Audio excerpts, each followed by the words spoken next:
శ్రీ గురుభ్యో నమ. వ్యాస విరచిత శ్రీమద్భాగవతంలో దశమ స్కందంలో నేడు మనం 17వ అధ్యాయం ప్రవచించుకుంటున్నాం.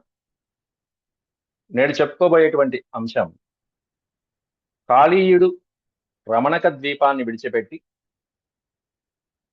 ఇక్కడ కాళింది హ్రదంలో ఉండటానికి కారణం ఏమిటి అనేటువంటి ఈ వృత్తాంతాన్ని వ్యాసుల వారు ఈ అధ్యాయంలో ప్రస్తావించడం జరిగింది. గరుత్మంతుడికి కాళీయుడికి ఉన్నటువంటి వైరభావం ఎందుకుని, అలాగే గరుత్మంతుడు ఈ హ్రదం దగ్గరికి ఎందుకు రాలేకపోతున్నాడు అనేటువంటి ముఖ్యమైనటువంటి వృత్తాంతాన్ని ఈరోజు మనం ప్రస్తావించుకోబోతున్నాం. అయితే రోజు నేను చెప్పేది మీరు వింటున్నారు, బాగానే ఉంది. ఈరోజు ప్రవచనంలో ఇంకొంచెం మార్పు చేస్తున్నది ఏంటంటే, నేను చెప్పింది విన్న తర్వాత మధ్యలో నేను 3-4 ప్రశ్నలు వేస్తాను. ఈ ప్రశ్నలకి మీరు రేపు సమాధానాలు చెప్పిన పర్వాలేదు. ముఖే సరస్వతి. ఎందుకంటే ఈ అధ్యాయం చదువుతుంటే నాకే సందేహాలు చాలా వచ్చాయి. ఉన్న శ్లోకాలు తక్కువే, మొత్తం అన్ని కలిపితే ఈ అధ్యాయంలో 25 శ్లోకాలు మాత్రమే ఉన్నాయి. కానీ తీర్చుకోవాల్సిన సందేహాలు చాలా నాకు కూడా ఉన్నాయి. మీరు కూడా మీకు తోచినటువంటి సమాధానం, ఆ ప్రశ్నలకి సమాధానాలు చెప్పిన తర్వాత నాకు తెలుసుకున్నది, నేను తెలుసుకున్నటువంటి అంశాలు, నేను పెద్దల వలన తెలుసుకున్నటువంటి అంశాలు కూడా రేపు మీతో నేను పంచుకోవడం జరుగుతుంది. ఈ శ్లోకాలు చెప్తున్నప్పుడు ఆ ప్రశ్నలు ఎక్కడెక్కడ ఏ ప్రశ్నలు ఉన్నాయో ఆ ప్రశ్నలు కూడా మీకు క్లియర్గా శ్లోకంలోనే ఉన్నది మీకు చూపిస్తాను. వాటిని పూరించడానికి ప్రయత్నించండి, సమాధానపరచడానికి ప్రయత్నించండి. మీరు కూడా పరీక్ష మీకు కూడా. ముందుగా దైవస్మరణ చేసుకుని నేటి ప్రవచనంలోకి వెళ్దాం. శుక్లాంబరధరం విష్ణుం శశివర్ణం చతుర్భుజం ప్రసన్నవదనం ధ్యాయేత్ సర్వవిఘ్నోపశాంతయే. వ్యాసం వసిష్ఠనప్తారం శక్తేః పౌత్రమకల్మషం పరాశరాత్మజం వందే సుఖతాతం తపోనిధిం. వ్యాసాయ విష్ణురూపాయ వ్యాసరూపాయ విష్ణవే నమో వై బ్రహ్మనిధయే వాసిష్ఠాయ నమో నమః. నారాయణం నమస్కృత్య నరం చైవ నరోత్తమం దేవీం సరస్వతీం వ్యాసం తతో జయముదీరయేత్.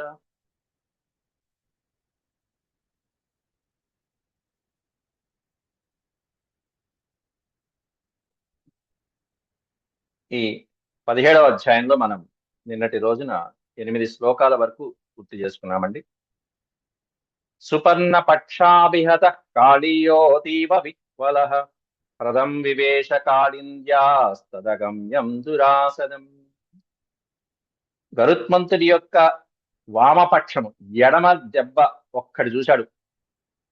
ఎడమ రెక్కతో ఒక్కడిస్తే కాళీయుడికి 101 పడగలకి కూడా స్పృహ తప్పిపోయి బతుకు జీవుడా అనుకుంటూ అక్కడి నుంచి పారిపోయి అతీవ విహ్వలుడై హ్రదం వివేశ, ఈ కాళింది హ్రదంలో ప్రవేశించాడు.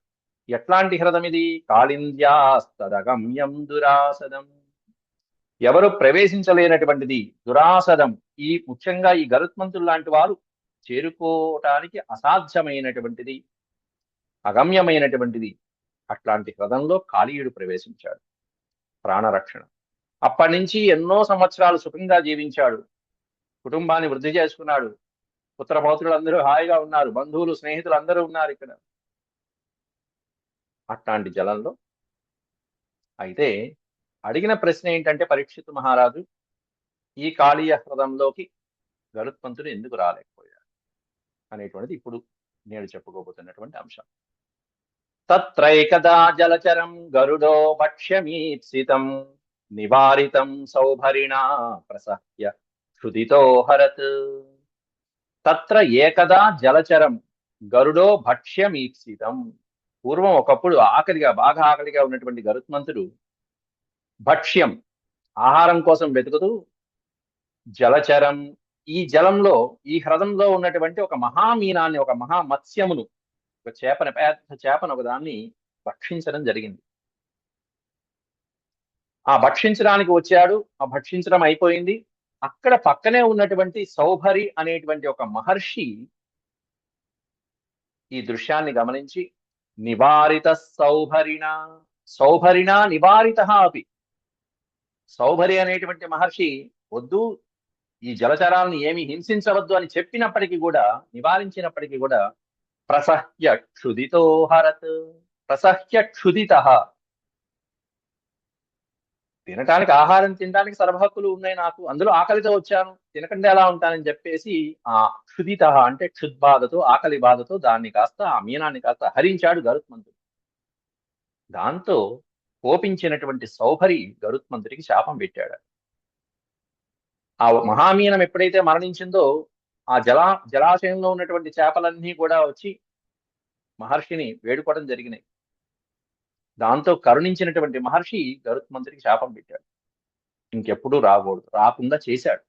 మీనాన్ సుదుఃఖితాన్ దృష్ట్వా దీనాన్ మీనపతౌ హతే కృపయా సౌహరి ప్రాహ తత్రత్యక్షేమమాచరన్. తత్రత్యక్షేమమాచరన్, అక్షేమమాచరన్, క్షేమం కాదు అక్షేమమాచరన్. మీనాన్ సుదుఃఖితాన్ దృష్ట్వా. మహామీనం ఎప్పుడైతే ఈ గరుత్మంతుడి చేతిలో భక్షించబడిందో మిగతా మత్స్యములన్నీ కూడా సుదుఃఖితాన్, వాటి బంధువులన్నీ కూడా విలపించి ఆక్రందన చేసి బాధపడిపోయి ఈ స్వామిని మహర్షిని వేడుకుంటే వాటి యొక్క విలాపాన్ని చూసినటువంటి దీనంతో ఉన్నటువంటి ఆ మహర్షి, దీనులైనటువంటి ఆ చేపలను చూసి దీనాన్ మీనపతౌహతే. మీనపతౌహతే, చనిపోయింది మీనపతి, చేపలకి రాజు, పెద్ద మహాచేప, వాటన్నిటికీ నాయకుడు. ఆ నాయకుడు చనిపోతే దీనంతో ఉన్నటువంటి మిగతా ప్రాణుల్ని చూసి కృపయా సౌభరి ప్రాహ. కృపయావిష్ట, దయా దాక్షిణ్యాలతో సౌభరి అనేటువంటి మహర్షి అక్కడ ఈ విధంగా పలికాడు శాపవాక్యాలు. తత్రత్యక్షేమమాచరన్. వాళ్ళకి అపకారం కలిగించినటువంటి వారి గురించి ఇక్కడ ఆ గరుత్మంతుడి గురించి ఏమని, అత్ర ప్రవిశ్య గరుడో యది మత్స్యాన్ సఖాదతి సద్య ప్రాణైర్వియుజ్యేత సత్యమేతద్బ్రవీమ్యహం. అత్ర ప్రవిశ్య గరుడ, ఈ హ్రదంలో గనక గరుత్మంతుడు ప్రవేశించి యది మత్స్యాన్ సఖాదతి, ఎప్పుడైనా సరే ఇక్కడ ఉన్నటువంటి చేపలని గనక, మత్స్యము అంటే చేపే కదండి, యది మత్స్యాన్ సఖాదతి, చేపల్ని గనక తిన్నట్లయితే, ఒక్క చేపనైనా హాని కలిగించాడంటే వెంటనే గరుత్మంతుడి యొక్క ప్రాణాలు పోతాయి. సద్య, వెంటనే, సద్య ప్రాణైర్వియుజ్యేత, వెంటనే ఆ గరుత్మంతుడి యొక్క ప్రాణాలు పోతాయి. ఇది సత్యం. సత్యమేతద్బ్రవీమ్యహం, నేను సత్యం చెప్తున్నాను. సత్య వాక్యములు, అదే శాపం, శాపవాక్యాలు. ఈ సౌభరి ఇచ్చినటువంటి సత్యవాక్యాలే గరుత్మంతుడి పట్ల శాపవాక్యం. కాబట్టి ఇది ఆయన ఇచ్చినటువంటి శాపం, చాలా క్లియర్ గా ఉంది. పోతనామాచుడు కూడా ఇక్కడ మత్స్యాన్ అనే ప్రదేశంలో మీనాన్ అని స్పష్టంగా పెట్టాడు. అయితే ఇప్పుడు నేను అడిగేటువంటి ప్రశ్నల్లో మొదటి ప్రశ్న ఇది అడుగుతున్నాను, గుర్తుపెట్టుకోండి. శ్లోకం వచ్చింది కాబట్టి చెప్తున్నాను సందర్భం. ఆయన పెట్టినటువంటి శాపం ఏమిటి? చేపలని భక్షిస్తే గరుత్మంతుడు మరణిస్తాడు ఈ హ్రదంలో కదా. మరి చేపల్ని భక్షిస్తే మరణిస్తాడు గాని కాళీయుణ్ణి సంహరించినప్పుడు మరణించడు కదా, శాపం అది లేదు కదా. గరుత్మంతుడు కాళీయుణ్ణి సంహరిస్తే గరుత్మంతుడు మరణించడు కదా. నేను కీన్ అబ్జర్వేషన్ చేసి అడుగుతున్నటువంటి ప్రశ్న మాత్రమే, ఎందుకంటే నాకు వచ్చిన సందేహమే తప్ప ఆ సందేహం మీలో చాలా మంది కూడా తెలిసి ఉండవచ్చు. ముఖ్య సరస్వతి అన్నా కదా, మీరు గురువుల దగ్గర నుంచి విని ఉండవచ్చు, ఎక్కడైనా పుస్తకాలలో కూడా, గ్రంథాలలో చదివి ఉండవచ్చు, లేకపోతే మీ భావనకి ఏదైనా ఇంకా ఉచితమైనటువంటిది తోస్తే అది పంచుకోవాలనేటువంటి తపనతోనే అడుగుతున్నాను తప్ప ఈ ప్రశ్నల్ని, మీరు పెద్దవారే కాబట్టి పరీక్ష కాదు. కాబట్టి ఇది ఒక రకంగా ఓపెన్ డిస్కషన్ లాంటిది. అత్ర ప్రవిశ్య గరుడో యది మత్స్యాన్ సఖాదతి అని స్పష్టంగా వ్యాఖ్యానించారు. ఇక్కడ చేపలను తినటం వల్ల గరుత్మంతుడు మరణిస్తాడు ఈ హ్రదం. మరి కాళీయుడు వచ్చాడు ఇక్కడికి, వచ్చి దాక్కున్నాడు కాబట్టి సుఖంగా హాయిగా కాళీయుడిని సంహరించవచ్చు కదా అనేది నా మొదటి ప్రశ్న. రెండో ప్రశ్న దీనికి సంబంధించి ఉన్నటువంటి ఏంటంటే,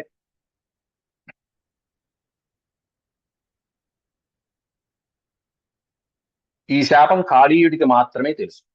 అది తర్వాత శ్లోకంలోనే వర్ణించారు వ్యాసుల వారు. కాళీయుడికి మాత్రమే తెలుసు, మిగతా సర్పాలకి ఎవరికి తెలియదు. ఇదిగో ఇక్కడ తర్వాత శ్లోకంలోనే ఇచ్చేశారు. తం కాళీయ పరం వేద నాణ్య కశ్చన లేలిహ అవాత్స అవాత్స గరుడాద్భీత కృష్ణేన చ వివాసిత కృష్ణేన చ వివాసిత. తం కాళీయ పరం వేద అన్నారు. వేద అంటే తెలుసుకోవటం. తం అంటే ఈ శాప వృత్తాంతాన్ని కాళీయుడు మాత్రమే తెలుసుకున్నట్ట. న అన్య కశ్చన లేలిహ. లేలిహ అంటే సర్పములు, నాలుకలతో నాకటంతో ఆహారాన్ని తీసుకుంటూ ఉంటాయి. నా అన్య కశ్చన, వేరొక సర్పానికి ఏమీ తెలియదు. తద్రువ సర్పాలు ఏవైతే ఉన్నాయో వాటికి వేటికి కూడా ఈ విషయం తెలియదు. ఈ శాప వృత్తాంతం తెలిసి ఉంటే కాళీయుడు తలదాచుకున్నట్టుగా మిగతా సర్పాలు కూడా తలదాచుకుని గరుత్మంతుడి నుంచి ప్రాణరక్షణ పొందేవి కదా. ఇది నా రెండో ప్రశ్న. ఇది నాకు వచ్చిన సందేహాలు మాత్రమే మీతో పంచుకుంటున్నా.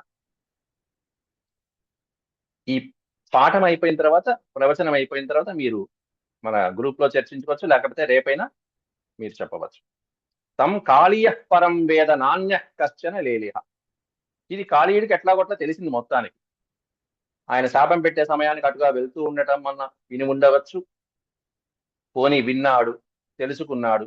ఆ తర్వాత ఇట్లా ప్రాణాపాయం వచ్చింది కదా, వెంటనే స్మరణకు వచ్చింది కాబట్టి కాళీంది హృదంలోకి వస్తే నేను హాయిగా సుఖంగా ఉండవచ్చు అనుకుని వచ్చేశాడు. కానీ ఈ విషయం మిగతా సర్పాలకి ఎందుకు కనీసం కాళీయుడైనా ప్రస్తావించి చెప్పలేదు? చెప్పవచ్చు కదా. మిగతా ప్రాణాలను కూడా రక్షించి ఉండవచ్చు కదా, మిగతా సర్పాలను కూడా రక్షించి ఉండవచ్చు కదా. అవాత్సీత్ గరుడాధీత. ఎప్పుడైతే గరుత్మంతుడి వలన భయం ప్రాప్తించిందో అప్పుడు వచ్చాడు పరిగెత్తుకుంటూ ఈ హ్రదం దగ్గరికి. వచ్చాడు, తలదాచుకున్నాడు, హాయిగా కుటుంబంతో కొన్ని సంవత్సరాల పాటు సుఖంగా ఉన్నాడు. ఇది రెండో ప్రశ్న. మూడవ ప్రశ్న కూడా ఇక్కడే అడుగుతున్నాను. ఏమిటంటే అది సౌభరి అనేటువంటి మహర్షి శాపం ఎందుకు పెట్టాడు? ఒక చేపని గరుత్మంతుడు తిన్నందుకు శాపం పెట్టాడు. ఒక్క చేప, ఒక మహామత్స్యాన్ని తిన్నందుకు శాపం పెట్టాడు. అట్లాంటి సౌభరి మహర్షి ఎప్పుడైతే కాళీంది మడుగులో కాళీయుడు ప్రవేశించాడో, ఆ ప్రవేశించిన సందర్భంగా అక్కడ ఉన్నటువంటి హ్రదంలో ఉన్న జలచరాలన్నీ మాడి మసైపోయినాయి విషాగ్నికి. పక్కన తీరంలో ఒక గడ్డి మొక్క కూడా మొలవలేదని స్పష్టంగా చెప్పారు భాగవతంలో. అవి తాగినటువంటి గోపాలకులు మరణించారు, గోవులు మరణించాయి. అప్పటికే ఈ విషాగ్ని జ్వాలలోకి పైన ఎగురుతున్నటువంటి పక్షులకి కూడా ఆ గాలి తగిలి కింద పడిపోతున్నాయి అన్నారే. మరి మిగతా చేపలన్నీ మరణించే ఉంటాయి కదా, మరి వాటికి శాపం ఎందుకు పెట్టలేదు? మరి ఈ కాళీయుడికి ఆ సౌభరి శాపం ఎందుకు పెట్టదు? గరుత్మంతుడికి ఎందుకు శాపం పెట్టాడు? మరి ఇన్ని చేపలకి ఇంత జీవకోటికి హాని కలిగించినటువంటి కాళీయుడికి శాపం ఎందుకు పెట్టలేదు సౌభరి? ఇది 3 ప్రశ్నలు అయిపోయినాయి. ఈ 3 ప్రశ్నలకి మీరు సమాధానాలు రేపటి లోపల తెలుసుకోవడానికి ప్రయత్నించండి. మీ భావాలు ఏవైనా ఉంటే చక్కగా హాయిగా ఓపెన్ గా షేర్ చేయొచ్చు. ఆ తర్వాత ఇప్పుడు శ్లోకాల్లోకి వెళ్దాం. ఇంకొక ప్రశ్న కూడా ఉంది, అది అడుగుతాం తర్వాత. 13వ శ్లోకం. ఎప్పుడైతే కాళీయుడు కాస్త అక్కడ కాళీయ పరం వేద నాణ్య కశ్చన లేలిహ, ఎవరికి తెలియదయ్యా ఈ హ్రదంలో ఈ విధంగా రక్షించుకుని ప్రాణరక్షణ చేసుకుంటే గరుత్మంతుడు ఇక్కడికి రాలేడు అనేటువంటి విషయం తెలుసుకుని అవాత్సీత్ గరుడాద్భీత, అట్లా గరుడి వలన భయపడిపోయి ఇక్కడ ఎంతో కాలం హాయిగా జీవించి ఇప్పుడు కృష్ణేనచ విభాసిత. ఇప్పుడు ఏం జరిగింది? శ్రీకృష్ణ పరమాత్ముడు వచ్చాడు, ఆయన చేయవలసినటువంటి గుణపాఠం ఏదైతే ఉందో ఆ గుణపాఠాన్ని అంతా బోధించాడు. కాబట్టి ఈ హ్రదం ఇక్కడి నుంచి నువ్వు విడిచిపెట్టి వెళ్ళు, రేపటి నుంచి నీకు గరుత్మంతుడు ఏమీ చేయడు, అభయం ఇచ్చాను. ఎందుకంటే నీ 101 పడగల మీద నా పాదముద్రను నిక్షేపించాను. స్వామివారి యొక్క పాదముద్రను చూడంగానే గరుత్మంతుడు నమస్కరించుకుని వినయ విధేయతలతో నిన్ను గౌరవిస్తాడయ్యా అని అంత చక్కటి స్థానాన్ని కల్పించాడు కాళీయుడికి. అందువల్ల కృష్ణుని యొక్క ఆదేశంతో వివాసిత, కృష్ణేన చ వివాసిత, శ్రీకృష్ణ పరమాత్ముడి చేత ఈ హ్రదం నుంచి రమణక ద్వీపానికి వెళ్ళిపోయాడు. ఎప్పుడైతే రమణక ద్వీపానికి వెళ్ళిపోయాడో ఆ తర్వాత శ్రీకృష్ణ పరమాత్ముడు ఈ కాళీయ సర్పాలు నాగపత్నులు సమర్పించినటువంటి చక్కటి ఆభరణాలతో వస్త్రాలతో వారు ఇచ్చినటువంటి వాటిని ప్రసాదంగా ఆయన స్వామి అనుగ్రహం వారిని సంతోషపెట్టడానికి వాటిని అలంకరింపజేసుకుని హ్రదం నుంచి బయటకు వచ్చారు స్వామి. ఆ శ్లోకాన్ని వివరిస్తున్నారు. కృష్ణం హ్రదాద్వినిష్క్రాంతం దివ్యస్రగ్రంథవాససం మహామణిగణాకీర్ణం జాంబూనద పరిష్కృతం. కృష్ణం శ్రీకృష్ణుణ్ణి, ఎట్లాంటి శ్రీకృష్ణుడు? హ్రదాత్ వినిష్క్రాంతం, హ్రదాత్ వినిష్క్రాంతం, హ్రదము నుండి బయటికి వచ్చినటువంటి శ్రీకృష్ణ పరమాత్ముని. ఏ విధంగా ఉన్నారు స్వామి? దివ్యస్రగ్రంథవాససం, దివ్యమైనటువంటి స్రక్ అంటే మాలని ధరించినటువంటి వాడు, దివ్యమైనటువంటి గంధలేపనాదుల్ని ధరించినటువంటి వాడు, దివ్య వస్త్రాన్ని ధరించినటువంటి వాడు. వాససం అంటే వస్త్రం. ఈ దివ్య అనేటువంటిది 3 పదాలకి పెట్టుకోవచ్చు. స్రక్, గంధ, వాససం. అంతేకాకుండా అనేకమైనటువంటి మణులు ఇచ్చారు. మహామణి గణాకీర్ణం జాంబూనద పరిష్కృతం. మహామణి గణాకీర్ణం, అత్యద్భుతమైనటువంటి ప్రకాశవంతమైనటువంటి మణులతో కూడుకున్నటువంటి అలంకారాలు. జాంబూనద పరిష్కృతం, జాంబూనదము అనే పదానికి అర్థం బంగారము అని. చాలా చక్కటి పదం అది, చాలా సందర్భాల్లో వాడతారు కవులు. సువర్ణమయమైనటువంటి చక్కటి మణులతో కూడినటువంటి అలంకారాలు ఆభరణాలను సమర్పించారు వాళ్ళు వెళ్తూ నాగపత్నులు స్వామి వారికి. ఎందుకంటే పతిభిక్ష పెట్టారు స్వామి. అంతేకాకుండా కాళీయుడికి ఏ సర్పానికి లేనటువంటి అత్యద్భుతమైనటువంటి మోక్షాన్ని కల్పించారు. పునర్జన్మని కల్పించడమే కాకుండా అనుగ్రహించారు స్వామి పాద పద్మాలతో స్పృశించి. అట్లా ఆ వెళ్తూ స్వామిని అలా కీర్తించి అర్చించి షోడశోపచారాలతో పూజించి వారి దగ్గర ఉన్నటువంటివన్నీ సమర్పించి వాళ్ళు వెళ్ళిపోయారు. అవన్నీ కూడా స్వామి సంతోషంగా స్వీకరించి బయటకు వస్తున్నారు. బయటకు వస్తున్నటువంటి ఆ శ్రీకృష్ణ పరమాత్మని బయటికి రాగానే వెంటనే ఆప్యాయంగా, అనురాగంగా, ఆత్మీయతతో హత్తుకున్నారు, దగ్గరికి తీసుకున్నారు అక్కడ ఉన్నటువంటి పెద్దవాళ్ళందరూ కూడా.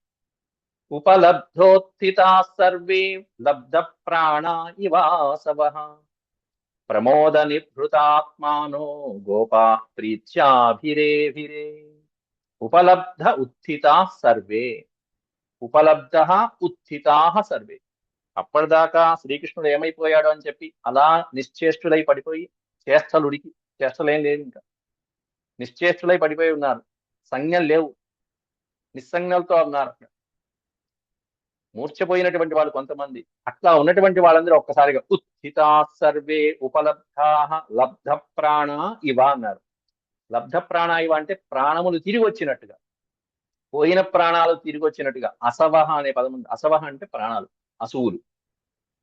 ప్రాణాలు పోయినటువంటి వాళ్ళు ప్రాణం లేచి వస్తే ఎట్లా ఉంటుందో అలా లేచి వచ్చారట మొత్తం అందరూ. శ్రీకృష్ణ పరమాత్ముడు అలా రావటం చూసి ప్రమోద నిభృతాత్మాను గోపాహ, సమస్తమైనటువంటి గోపాలకులు కూడా ప్రమోద అంటే మనసులో ఆనందకరమైనటువంటి ఈ వాతావరణాన్ని చూసి స్వామి తిరిగి వచ్చారు, మన కృష్ణుడు వచ్చేసాడు, బాలకృష్ణుడు వచ్చేసాడు అని ప్రీత్యా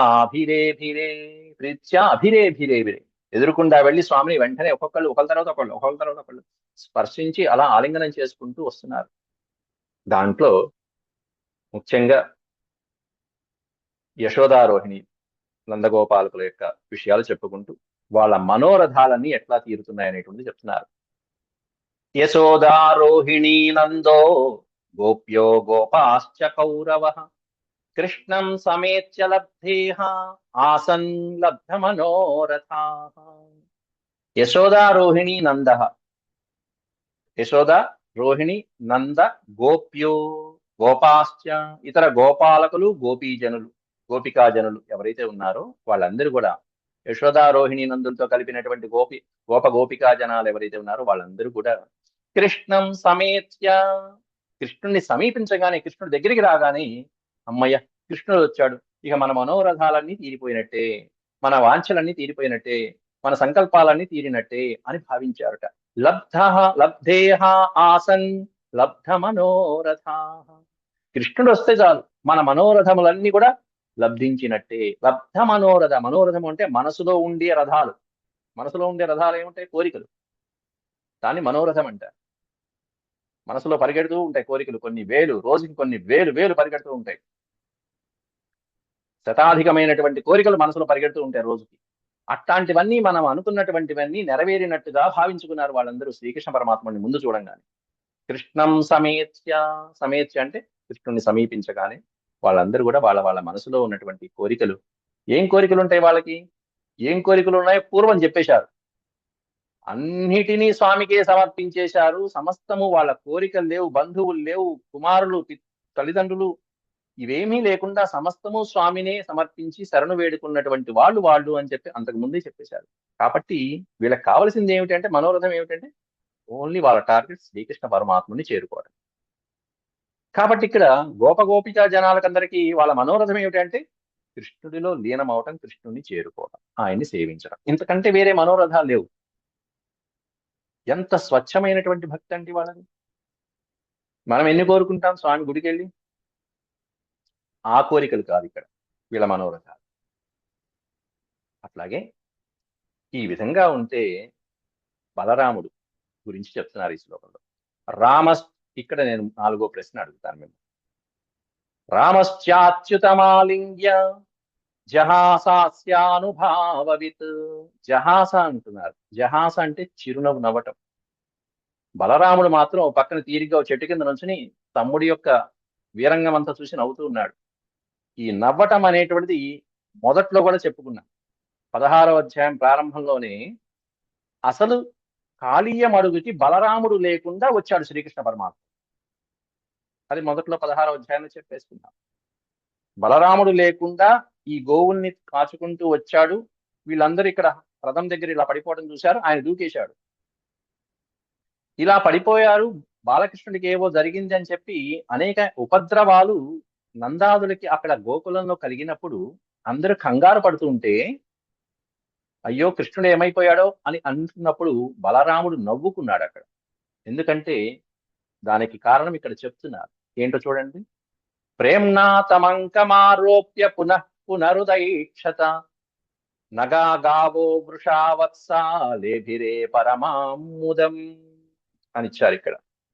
ఇక్కడ రామశ్చ అచ్యుతమాలింగ్య అన్నారు. శ్రీరాముడు అంటే ఇక్కడ రాముడు అంటే బలరాముడు. శ్రీకృష్ణుడు బయటికి రాగానే అచ్యుతం ఆలింగ్య, ఒక్కసారి ఆలింగనం చేసుకున్నాడు కృష్ణ పరమాత్మ తమ్ముణ్ణి. తమ్ముడు బాగున్నావు, భేష్ పని చేసావాయి అంటూ జహాస. జహాస అంటే ఓ నవ్వు నవ్వేట కృష్ణుడు వైపు చూసి. కృష్ణ బలి చేసావే ఏంటి, ఎందుకని? అస్య అనుభావవిత్. అనుభావవిత్ అంటే ఆ స్వామి యొక్క శక్తి ఎంతైతే ఉంటుందో ఆ ప్రచండమైన శక్తి అంతా తెలిసినటువంటి వాడు కాబట్టి, కృష్ణుడి యొక్క పరమశక్తి అంతా తెలిసినటువంటి వాడు కాబట్టి, అదంతా తెలుసు కాబట్టి ఒకసారి నవ్వు నవ్వాడు. చూపించు. అయితే నగాగావో వృషావత్సాలేభిరే పరమాముదం, అక్కడ ఉన్నటువంటి గోపాలకులు, గోపికలు, నంద యశోదాదులు, రాముడు మొదలైనటువంటి వాళ్లే కాకుండా ప్రకృతి అంతా పులకరించింది, పరవశించింది. చిగుళ్ళతో అలా హాయిగా ఆనందంగా ఉందని ఈ పాదంలో వర్ణిస్తున్నారు. నగములు అంటే ఇక్కడ వృక్షములు అని అర్థం. నగా గావో వృష వత్స లేభిరే పరమాముదం, పరమ సంతోషాన్ని పొందేట. వృక్షాలు, ఆవులు, దూడలు, అలాగే వత్స, వృష అనే పదానికి అర్థం వృషభములు, వత్సలు, దూడలు మొదలైనటువంటివన్నీ కూడా ఎంతో పరమానందం పొందాయి. ఇంకా చెప్పాలంటే అప్పటిదాకా ఈ కాళీయుడి యొక్క విషజ్వాలలకి మోడువారిపోయి ఎండిపోయినటువంటి ఆ వృక్షములన్నీ కూడా పరమాత్ముని యొక్క చక్కటి చల్లని చూపులతో చిగురించడం మొదలుపెట్టింది. పరవశించి అక్కడ వెంటనే చిగురింప చేయడం, పుష్పాలు రావటం, ఫలించడం మొదలైనటువంటివన్నీ ప్రకృతి సిద్ధంగా అప్పటికప్పుడు వాళ్ళందరి కళ్ళ ముందు కలిగింది. ఇప్పుడు నేను అడుగుతున్న ప్రశ్న ఏంటంటే 4వ ప్రశ్న. అసలు బలరాముడు ఇక్కడ ఎందుకు లేడు ఈ సందర్భం? కాళీయ పదానికి వెళ్ళేటప్పుడు బలరాముడు ఎందుకు లేడు? ఎప్పుడు కృష్ణుని వదిలిపెట్టాడు కదా, ఎందుకు లేడు? ఇది 4వ ప్రశ్న. అంతకుముందు 3 ప్రశ్నలు వేశాను, ఇది 4వ ప్రశ్న. మళ్ళీ ఈ 4 ప్రశ్నల్ని తిరిగి మీకు మళ్ళీ గుర్తు చేస్తాను, మిగతా శ్లోకాలు కూడా చెప్పేసిన తర్వాత సమయం పెంచుకోకుండా ఉండటానికి చూసాను.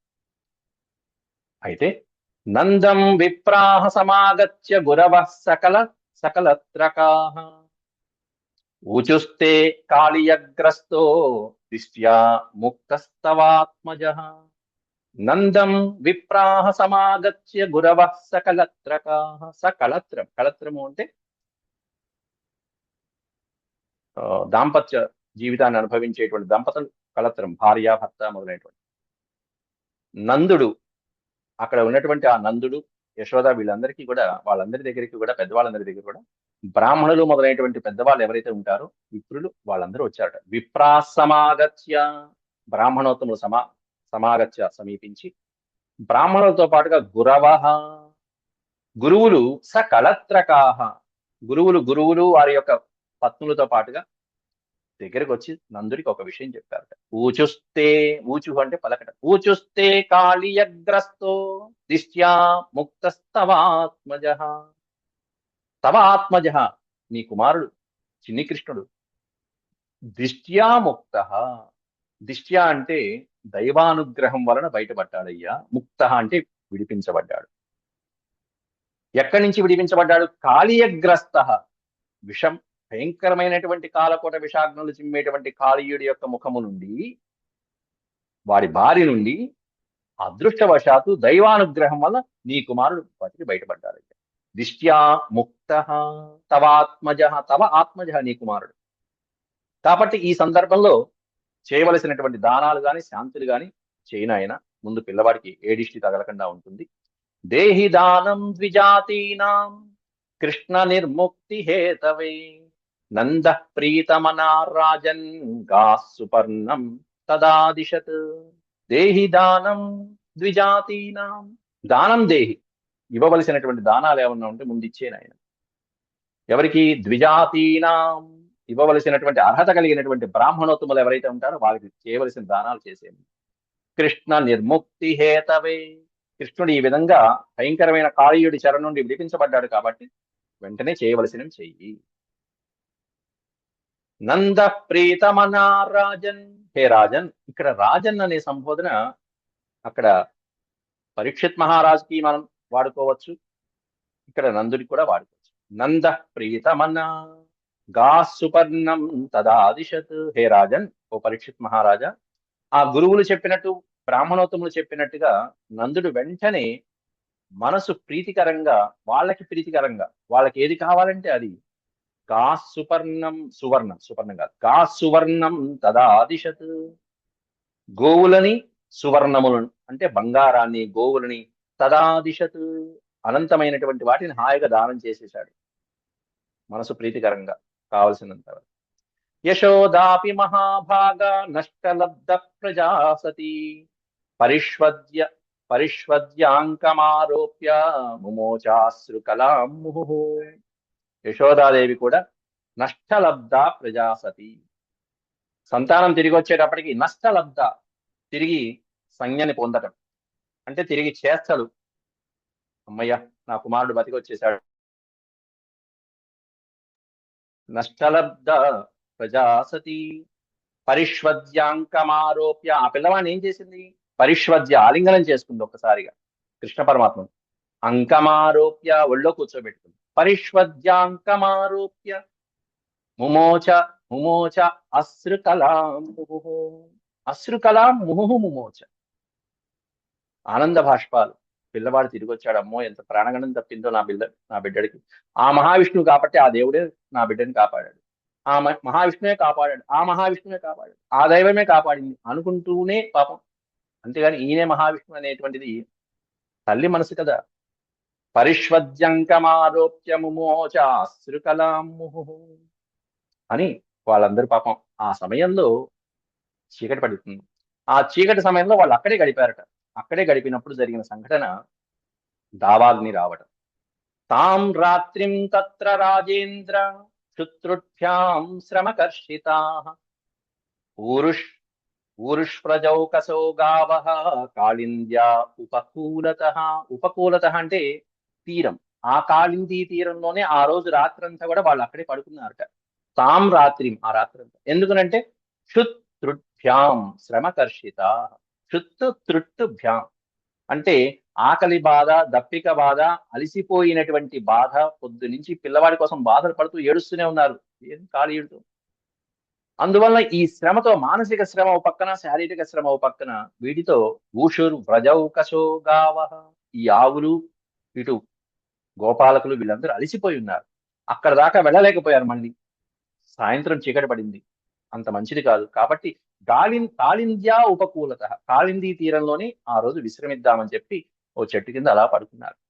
కానీ అనుకోకుండా దావాగ్ని. తదా శుచివనోద్భూతో దావాగ్ని సర్వతో వ్రజం సుప్తం నిషీధ ఆవృత్య ప్రదగ్ధుముపచక్రమి. సుప్తం, నిద్రిస్తున్నటువంటి వాళ్ళు నిద్రిస్తున్నటువంటి ఆ ప్రాంతం అంతా ఆవృత్య, చుట్టుకుని, ప్రదగ్ధుముపచక్రమి, ఆ ప్రాంతాన్నంతా ఒక దావాగ్ని అలా దహించడం మొదలుపెట్టేసింది. దావాగ్ని సర్వతో వ్రజం, మొత్తం ఆ వ్రజమంతా చుట్టేసుకుంటూ దావాగ్ని దహించుకుంటూ వచ్చేస్తుంది. భయభ్రాంతులు అయిపోయారు. అలా అలసిపోయి నిద్రించి కదలలేనటువంటి స్థితిలో ఉన్నటువంటి వాళ్ళందరూ కాస్త ఒక్కసారి పైకి లేచి ఆహాకారాలు చేస్తూ శ్రీకృష్ణుని శరణు వేడుతున్నారు. తత ఉత్థాయ సంభ్రాంత దహ్యమానా వ్రజౌకసః, దహించబడుతున్నటువంటి ఆ వృక్షాలను చూసి ఇంకొద్దిగా ఉంటే వాళ్ళు దహించబడిపోతారు. అయినా శ్రీకృష్ణ పరమాత్ముడు ఉన్నాడనే ధైర్యం, ఆ ధైర్యంతోనే అక్కడ ఉన్నారు. తత ఉత్థాయ సంభ్రాంత, ఒక్కసారి ఆ ఆశ్చర్యకరంలోంచి తేరుకుని, దహ్యమానా వ్రజౌకసః, దహించబోతున్నటువంటి ఆ వృక్షాలని, ప్రాణుల్ని చూసి, కృష్ణం యయుస్తే శరణం మాయా మనుజమీశ్వరం, మాయామనుజమీశ్వరం, లీలామానుష విగ్రహుడు, మానవ దేహంలోకి వచ్చి ఆయన లీలల్ని చూపించేటువంటి ఈశ్వరుడు, పరమాత్మ అయినటువంటి కృష్ణం శరణం జయుస్తే, శ్రీకృష్ణ పరమాత్ముడిని శరణు వేడుకున్నారట అందరూ కలిసి. కృష్ణ నీవేది, ఏమని? కృష్ణ కృష్ణ మహాభాగ హే రామామ, హే రామామిత విక్రమ. హే కృష్ణ, ఓ మహాభాగ, కృష్ణ కృష్ణ, ఓ రామ బలరామ, రామ అమిత విక్రమ, అమిత విక్రమ పరాక్రమాలు ప్రదర్శించే ఓ బలరామ, హే కృష్ణ, ఏష ఘోరతమో వహ్ని తావకాన్ గ్రసతే హినః. నహ అంటే మమ్మల్ని, ఈ దావాగ్ని నుంచి మమ్మల్ని రక్షించు స్వామి, మమ్మల్ని రక్షించు, ఇది మమ్మల్ని దహించేస్తున్నది. ఏష ఘోరతమో వహ్ని, వహ్ని అంటే అగ్ని, ఈ ఘోరమైనటువంటి అగ్ని దావాగ్ని, తావకాన్ గ్రసతే హినః, మమ్మల్ని దహించే లోపలే రక్షించండి స్వామి అని బలరామకృష్ణుల్ని వేడుకున్నారు వాళ్ళిద్దరిని. ఎట్లా ఉంది ఆ భయంకరమైనటువంటి అగ్నిజ్వాలలు. సుదుస్తరాన్న స్వాన్ పాహి కాలాగ్నే సుహృద ప్రభో, సుహృద ప్రభో, నశక్నుమస్తరణం సంచక్తుం అకుతో భయం. సుదుస్తరాన్ స్వాన్ పాహి కాలాగ్నే సుహృద ప్రభో, సుహృద ప్రభో, ఓ నాథ అంటూ వేడుకుంటూ ఇక్కడ, ఇక నీ పాద పద్మాల్ని మేము విడిచిపెట్టలేమయ్యా. ఎందుకంటే నీ పాద పద్మాలు ఎట్లాంటివి? అకుతో భయం, నీ పాద పద్మాలని పట్టుకున్నటువంటి వాడికి ఇంకా భయం ఎట్లా ఉంటుంది? భయమే ఉండదు. నిర్భయానికి కారణమైనటువంటి నీ పాద పద్మాలని నశక్నుమస్త్వచ్చరణం, త్వచ్చరణం నశక్నుమః సం, నీ పాద పద్మాలని మేము విడిచిపెట్టలేము. ఎందుకంటే ఈ పాద పద్మాలని ఆశ్రయిస్తే ఇక పట్టుకున్నటువంటి వాడికి భయం ఎందుకు ఉంటుంది? కాబట్టి నీ పాద పద్మాలని మేము విడిచిపెట్టాలి, నీవే శరణం. కాబట్టి ఈ కాలాగ్ని నుంచి, ఈ దావాగ్ని నుంచి విడిపించు స్వామి అంటూ అలా వేడుకోగానే స్వామి ఒక్కసారిగా వాళ్ళందరినీ కళ్ళు మూసుకోమన్నాడు. వాళ్ళు కళ్ళు మూసుకోగానే మొత్తం దావాగ్ని అంతా ఆయన అలా స్వాహ చేశాడు. ఇత్తం స్వజన వైక్లవ్యం నిరీక్ష జగదీశ్వర, జగదీశ్వరుడైనటువంటి ఆ స్వామి స్వజన వైక్లవ్యం నిరీక్ష, తన జనులు, స్వజనులు, తన బంధువులు ఆ విధంగా కష్టపడటం చూసి, ఆక్రందన చూసి, ఈ విధంగా ఇబ్బంది పడుతున్నారనే విషయం చూసి, దీనజన రక్షకుడైనటువంటి ఆ శ్రీకృష్ణ పరమాత్ముడు తమగ్నిమపిబత్ తీవ్రమనంతో అనంత శక్తి ధృకు, తీవ్రమనంతోనంత శక్తి ధృకు, తమగ్నిం అపిబత్, ఆ అగ్నిని ఏదో పాయసం తాగినట్టుగా తాగేశాడు. అపిబత్ తీవ్రమనంతోనంత శక్తి, అనంతమైనటువంటి శక్తిని ధరించినటువంటి ఆ స్వామి తమగ్నిం అపిబత్, ఈ అగ్నిని కాస్త తాగివేశాడు స్వామి. ఇది ఒక లీల. ఇప్పుడు 5వ ప్రశ్న కూడా అడుగుతుంది, ఈ దావాగ్ని ఎందుకు వచ్చింది? మొత్తం ఈ రోజు పాఠంలో 5 ప్రశ్నలు అడిగాను. ఈ 5 ప్రశ్నలకి సమాధానాలు వెతకడానికి ప్రయత్నించండి. ఇంత ప్రశాంతంగా జరిగితే ఈ దావాగ్ని రావడానికి ఏదైనా కారణం ఉండి ఉండవచ్చా అనేది కూడా ఒక్కసారి ఆలోచించండి. ఏమైనా తెలిస్తే చెప్పుకుందాం. ఇవి ఏదో సూక్ష్మంగా ఆలోచించి పరిశీలించి నేను అడగట్లేదు. నాకు వచ్చిన సందేహాలు, అవి రేపు నేను మీతో పంచుకుంటాను. మీ దగ్గర కూడా ఏమైనా సమాధానాలు ఉంటే వాటిని చక్కగా ఒకరినొకరు చర్చించుకుందాం. ఇది శ్రీమద్భాగవతే మహాపురాణే పారమహంస్యాం సంహితాయాం దశమస్కందే పూర్వార్ధే దావాగ్నిమోచనం, దీని పేరే దావాగ్నిమోచనం. శ్రీకృష్ణుడు ఉన్నాడు అక్కడ, దావాగ్ని ఎందుకు కలిగింది? అసలు కలగవలసిన అవసరం ఏముంది? దావాగ్నిమోచనం నామ సప్తదశోధ్యాయ సమాప్త. సరే, అక్కడ చెట్లన్నీ ఎండిపోయినాయి అని చెప్పి అన్నారు. ఎందుకంటే కాళీయుడి యొక్క విషయానికి చెట్లు ఎండిపోయినాయి కాబట్టి వెంటనే అక్కడ దావాగ్ని వచ్చి ఉండవచ్చు. కానీ స్వామి యొక్క లీలతో అవన్నీ చక్కగా చిగురిచ్చాయి. మళ్ళీ చూపుతోనే వాళ్ళందరూ పునర్జీవితులు అయిపోయినారంటే, మనుషులే అక్కడ జీవులే, వాళ్ళందరూ పునర్జీవితులు అవుతుంటే ఒక పక్కన వృక్షాలు మొలకెత్తవా? మరి ఎందుకు ఈ దావాగ్ని వచ్చింది? ఇవన్నీ మళ్ళీ చర్చించుకుందాం. ఇంతవరకు సెలవు. ఓం శాంతి శాంతి శాంతి. హేదక్షర పద భ్రష్టం మాత్రాహీనం చ యద్ భవేత్ తత్ సర్వం క్షమ్యతాం దేవనారాయణ నమోస్తే. సర్వం శ్రీకృష్ణార్పణమస్తు. హరి ఓం. నమస్కారం.